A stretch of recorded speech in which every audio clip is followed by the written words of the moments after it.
Computer basics के इस class में मैं आपको कंप्यूटर के बारे में कुछ ऐसी चीज़ें बताऊंगा जो बहुत कम कंप्यूटर यूज़र को पता होता है। तो हमारा टॉपिक क्या है, what are the classification of computer. Computer के क्लासिफिकेशन को हम डिस्कस करेंगे इस वीडियो में। तो चलिए स्टार्ट करते हैं। On the basis of classification computers are classified into 3 category.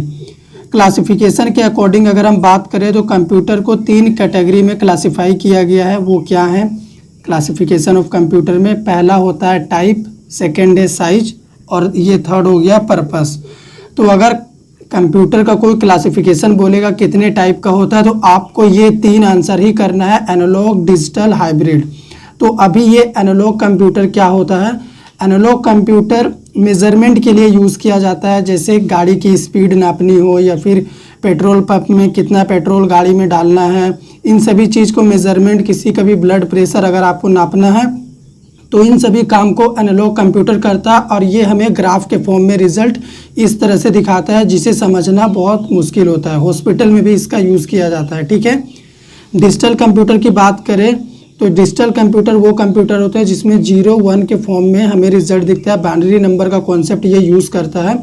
तो जो भी मेज़रमेंट एनालॉग कंप्यूटर करता है उस मेज़रमेंट का रिजल्ट तो ये ग्राफ के फॉर्म में दिखाता है, लेकिन नॉर्मल इंसान को तो ये ग्राफ समझ में आएगा नहीं, इसीलिए उसे नंबर के फॉर्म में कितना क्वांटिटी आप स्पीड किया है या फिर कितना लीटर पेट्रोल गया है, ये सब जो मेज़रमेंट है उसको डिजिटल कंप्यूटर क्या करता है, नंबर के फॉर्मेट में रिप्रेजेंट करके हमें दिखाता है, ठीक है। ये डिजिटल कंप्यूटर का काम होता है ताकि हमें समझ में आ सके।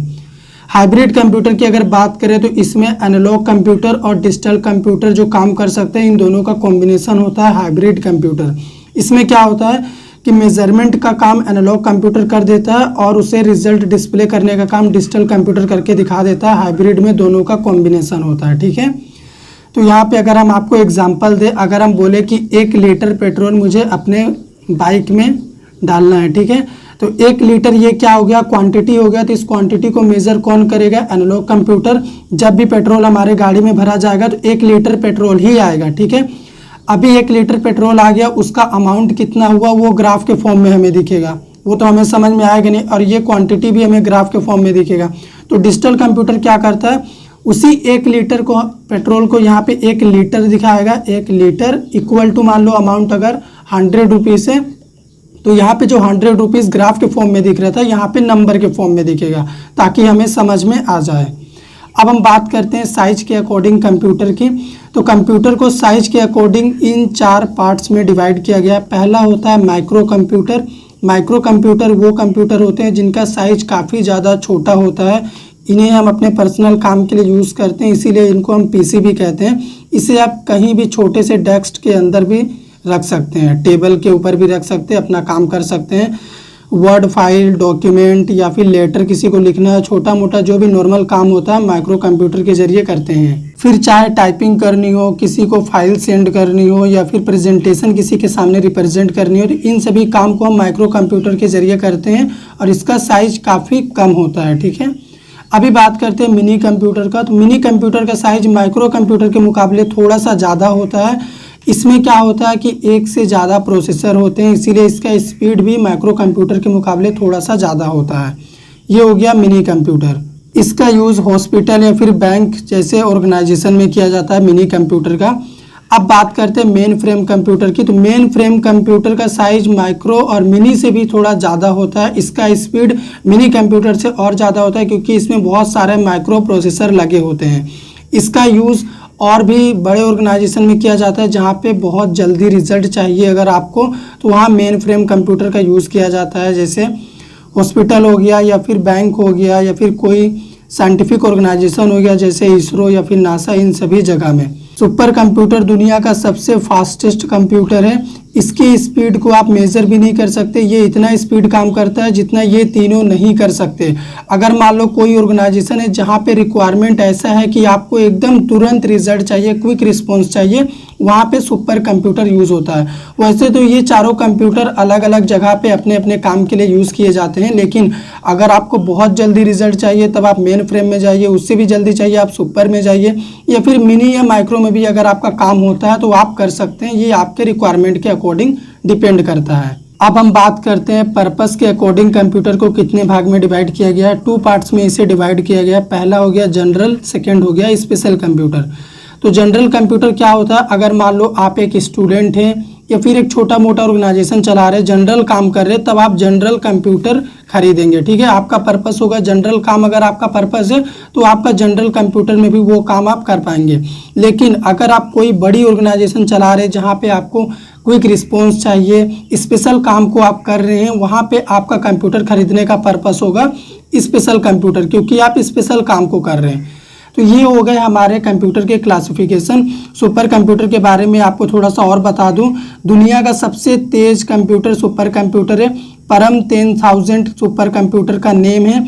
इसमें अनलिमिटेड स्टोरेज होता है, साथ ही साथ क्विक रिस्पॉन्स की इसमें फैसिलिटी होती है, और इसका साइज इतना ज़्यादा होता है कि एक रूम में एक सिस्टम ही इसमें रखा जा सकता है, जबकि इनका साइज सुपर के मुकाबले काफ़ी छोटा होता है। Super computer is a special type of computer, ये सब बोलते हैं, वो तो आपको भी पता है, तभी तो इसका नाम है super computer.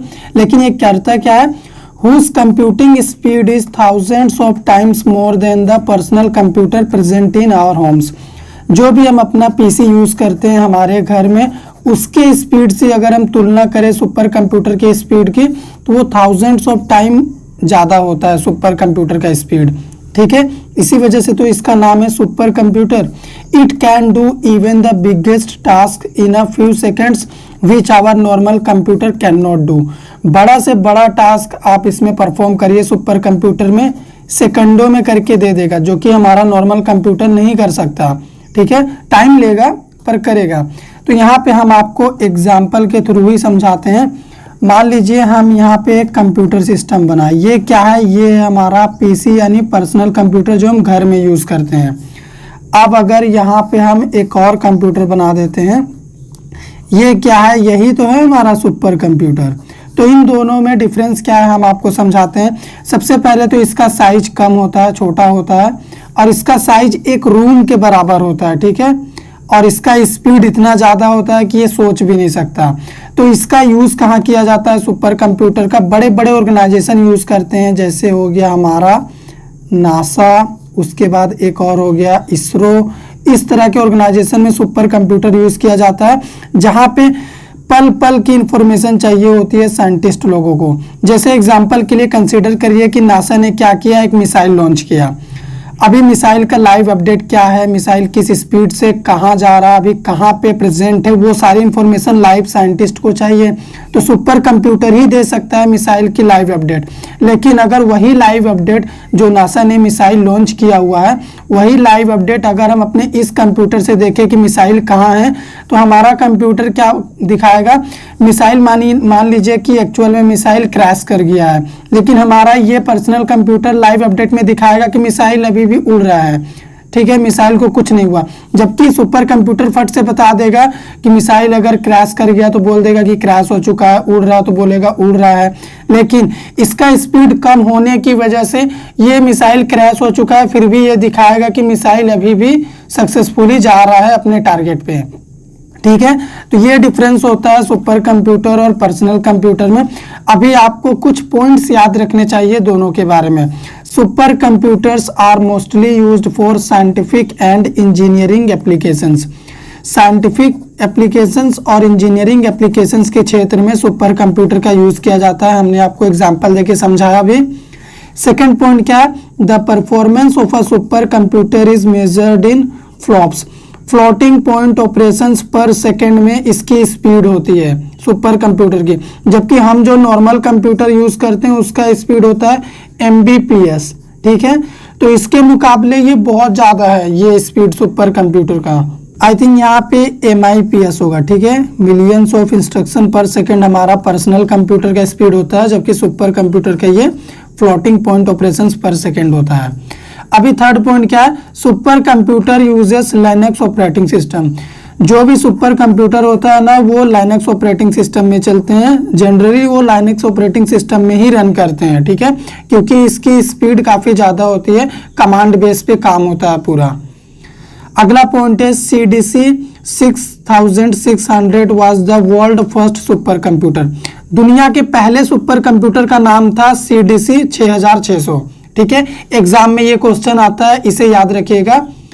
सैमर cray invented the super computer, और ये साइंटिस्ट का नाम है या फिर इंजीनियर का नाम है जिन्होंने सुपर कंप्यूटर को इन्वेंट किया था, बनाया था। अगला पॉइंट है super computer was made in 1964 में पहला सुपर कंप्यूटर बना था। ठीक है, Fugaku is the world most powerful super computer, दुनिया का सबसे पावरफुल सुपर कंप्यूटर का नाम है फुगाकू। ठीक है, ये बात भी आप याद रखिएगा। अभी यहाँ पे अपने इंडिया के लिए प्राउड की बात किया है कि परम 8000 was the first Indian super computer, जो कि 1991 में ये क्रिएट किया गया था, बनाया गया था। ठीक है, तो सुपर कंप्यूटर और पर्सनल कंप्यूटर में एक और अंतर होता है कि सुपर कंप्यूटर का जो प्राइस होता है वो काफ़ी ज़्यादा होता है, हम नॉर्मल इंसान उसे परचेस नहीं कर सकते, साथ ही साथ उसे परचेस करने के लिए हमें लाइसेंस भी चाहिए सुपर कंप्यूटर के लिए, जबकि नॉर्मल कंप्यूटर कोई भी कभी भी कहीं भी यूज़ कर सकता है।